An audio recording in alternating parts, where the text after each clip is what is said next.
തേന്മാവിൻ കൊമ്പത്ത് cinema കണ്ടവർ ധാരാളം. പക്ഷേ എൻ്റെ അപ്പൻ തന്ന തേന്മാവ് കണ്ടവർ ആരും തന്നെ ഇല്ല. വളരെ കുറച്ച്. 150 വർഷം പഴക്കം. ഒരു വർഷം 30,000 മുതൽ 40,000 രൂപയ്ക്കുള്ള നാട്ടുമാങ്ങ, അത് മാമ്പഴ പുളിശ്ശേരി ഉണ്ടാക്കുന്ന മാങ്ങ എനിക്ക് കിട്ടാറുണ്ട്.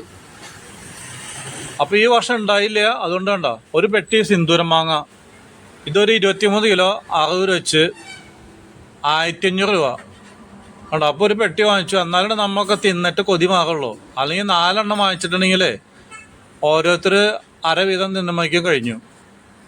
അപ്പം ഉണ്ടോ, ഈ മാവിന് ഒരു ദിവസം മരം വെട്ടുകാരൻ വന്ന് കണ്ടായിരുന്നു. ആദ്യപ്പനവൻ ആ വർഷം പിന്നെ മാങ്ങിണ്ടായില്ല.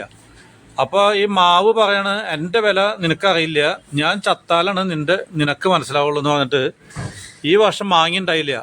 ഇപ്പോഴാണ് എനിക്ക് മനസ്സിലായത്, ഒരു 10-20 പെട്ടി മാങ്ങ, നാട്ടുമാങ്ങ, 1 കിലോയ്ക്ക് 100 രൂപ വെച്ച് കൂട്ടി കഴിഞ്ഞാൽ ഒരു 40,000 രൂപയ്ക്കുള്ള മാങ്ങ എൻ്റെ മാമി ഉണ്ടാവും. അതാണ് പറയുന്നത്, നമ്മൾ ചത്തതിന് ശേഷമാണ് നമ്മളുടെ മക്കൾക്ക് നമ്മളെ പറ്റി അറിയൂ. നമ്മളുടെ വില അറിയണമെങ്കിൽ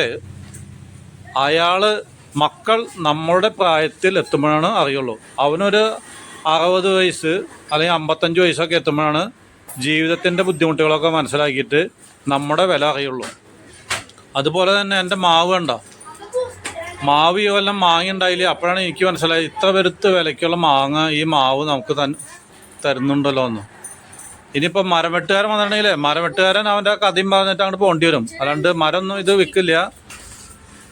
അപ്പം നിങ്ങളൊക്കെ മാവും പ്ലാവൊക്കെ വീട്ടിലുണ്ടെങ്കിൽ വെറുതെ വിറ്റ് മരം വെട്ടുകാർക്ക് കൊടുക്കരുത്. നിസ്സാരം 10,000 രൂപ 20,000 രൂപ എന്ന് പറഞ്ഞിട്ട് മേടിക്കും കണ്ടോ. അപ്പോൾ ഒരു മാസം ഈ മാവ് വിറ്റിട്ടുണ്ടെങ്കിൽ വേണമെങ്കിൽ ഒരു 15,000 രൂപ കിട്ടും. പക്ഷെ കിട്ടുന്നത് ഒരു വർഷം 40,000 രൂപ വരെ മാങ്ങിന് കിട്ടുന്നത്. അപ്പോൾ കണ്ടില്ലേ. അപ്പം മാമ്പഴ ജ്യൂസ്, മാങ്ങ പഴുത്ത് തിന്നാം, ലസ്സി ഉണ്ടാക്കാം, കർഡ് യോഗട്ട്. ഈ യോഗട്ട് ഉണ്ടല്ലോ, കർഡ് തൈരിൽ, കട്ട തൈരിൽ നമ്മൾ മാമ്പഴം അല്ലെങ്കിൽ സ്ട്രോബെറി, മുന്തിരി, ഏത് പഴവർഗ്ഗങ്ങളും ചേർത്തിട്ട് അടിച്ചിട്ട് ഒരു 100 മില്ലി നമ്മൾ വിൽപ്പന കടയിൽ നിന്ന് വഹിച്ചിട്ടുണ്ടെങ്കിൽ ഒരു 80 മില്ലി ഉള്ളൂ. അതിന് ഭയങ്കര വിലയാണ്.